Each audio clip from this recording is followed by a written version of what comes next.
Olá pessoal, sou a professora Simone, de redação, e estou aqui hoje com vocês para conversar sobre a redação da prova do Enem de 2012. Como sempre, a prova do Enem vislumbrou um tema bastante atual. Nesse ano, os alunos foram convidados a conversar sobre o movimento imigratório para o Brasil no século XXI. Uma proposta atual, na verdade, como sempre é a prova do Enem, a prova de redação do Enem, uma proposta que de alguma maneira passou pelas vistas do aluno, do estudante, no sentido de ele ter conversado sobre ela, estudado sobre ela, ou simplesmente lido sobre ela em algum jornal, alguma revista, alguma coisa desse tipo. Foi uma proposta, um tema muito bem escolhido, com uma coletânea também muito bem escolhida. Foram fornecidos 3 textos base para ajudar o raciocínio do aluno. O primeiro, de origem histórica, mostrando que desde o início, no processo de colonização brasileiro, movimentos imigratórios vieram e fizeram parte da história do país.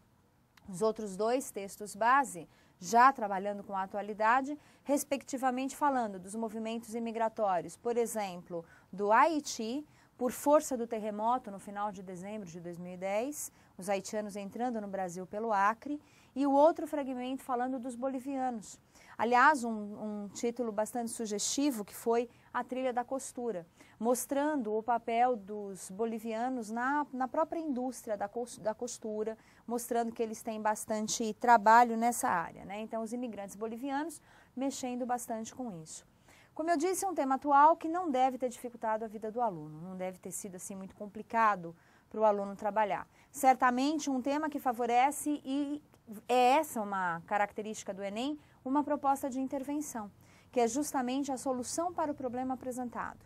Também nessa solução a gente podia pensar numa ideia mais histórica, vislumbrando uma comunicação entre outras áreas do conhecimento, como história, como geografia, como sociologia, ou mesmo pensando em próprios fragmentos do texto base, no sentido de puxar alguma informação ali que poderia servir de base para a inserção de uma proposta de intervenção.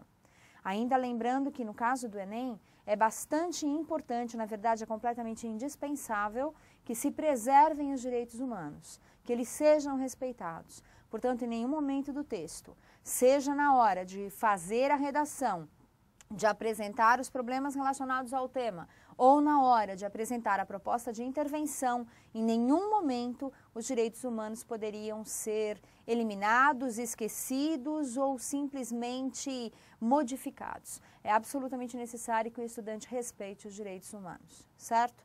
Uma boa proposta de redação, um tema que favoreceu o trabalho do aluno, porque deu a ele circunstâncias viáveis, até pela coletânea apresentada, certo? Então, acho que foi um tema bastante interessante, que deve ter sido bem aproveitado pelo aluno.